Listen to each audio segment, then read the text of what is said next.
Wasabi.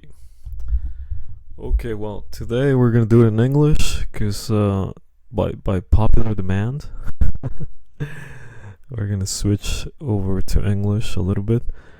Um, I want to talk about patience, man. Patience and consistency. I think those two go together. But the problem is that you need patience to be patient. It's a bit of a paradox. Because you need time to learn patience. I think, unless you're very lucky, maybe you got it from birth. And you're one lucky unicorn that just happens to be patient without any training. Then maybe that might be a good thing to have. But I doubt that comes naturally to people. I think people have to be trained. You gotta eat some crap, for a while, maybe for years, before you become patient, right?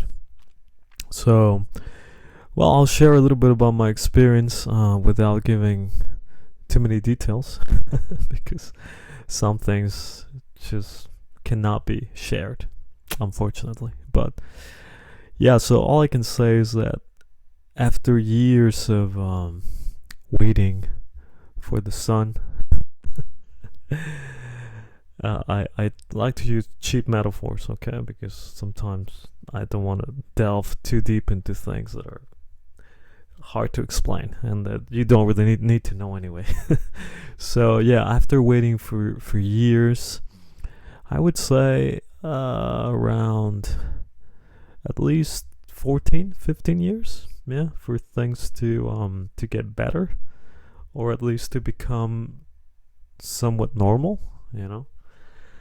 After all that time of putting up with stuff and putting up with myself, which is the hardest part, putting up with yourself, it's probably the biggest challenge, to be able to deal with your own crap, like that's why people go to psychologists, they do all kinds of therapies because they can't stand themselves, they can't stand their thoughts and their misery and you name it. So this is something that from my experience can only be cured or overcome through sheer punishment. You have to allow yourself to, as Bukowski used to say, that the only thing that matters is how well you walk through the fire. And I think he was right.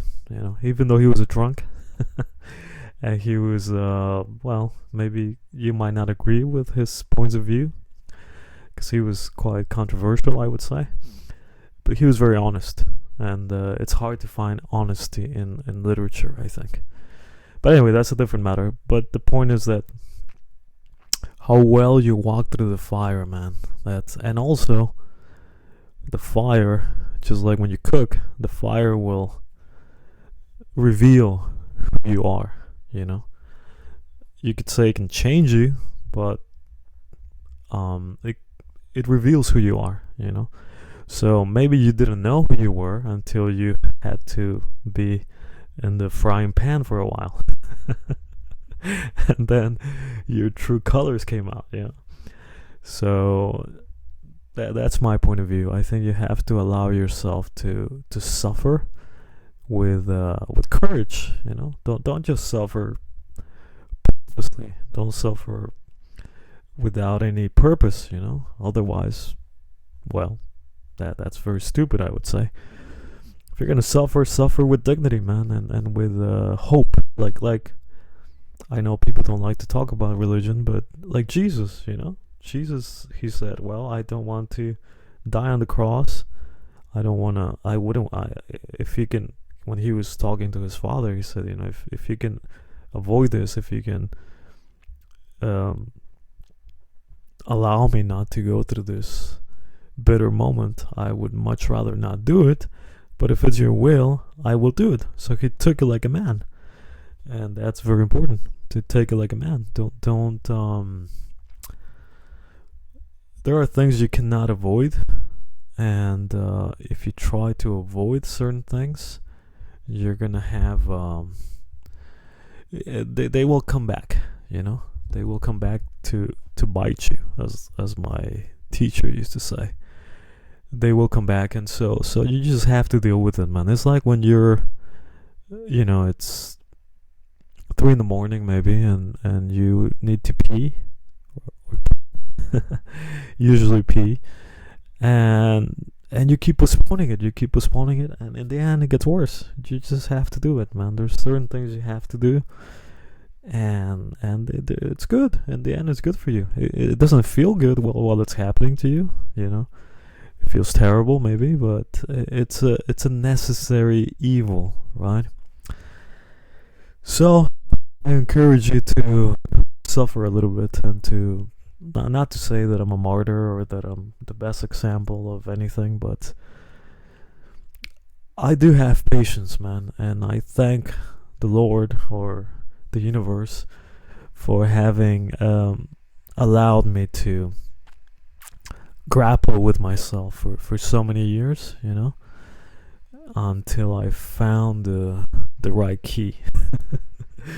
So now I don't really suffer over what I call stupid shit or stupid stuff, because it's not that important, like you've been through it before. It's all right. You've seen it. You're that is a good thing. That's one of the benefits of allowing yourself to face the storm head on without, looking for shortcuts. I mean, there are shortcuts maybe here and there, but generally, some pills have to be swallowed, I guess, and it's very painful. But the good thing about that is I remember a teacher used to tell me this. I was 19, maybe 20, and I remember I was asking her for advice. At that time I didn't know any better, and I always remember this thing she told me, and she was right. She's like, well, 5 years from now, you're going to laugh about this. And she was right. 5 years now, 20 years from 21 years from that time, I laugh at how silly I was, I mean, but I didn't know that at the time, So it's good to know that you're silly, and it's good to allow yourself to be dumb and inexperienced, and it's just the way it is. Okay, well, all right. I don't want to bore you with too much blah blah. I just wanted to share this with you in case you didn't know it. Because this is something that everyone finds out at some point. It's not a mystery. But if it is to you, well, I'm glad to be the one who delivers the news to you. Don't kill the messenger. Okay. God bless you, and God bless America, and God bless Spain as well. Bye bye.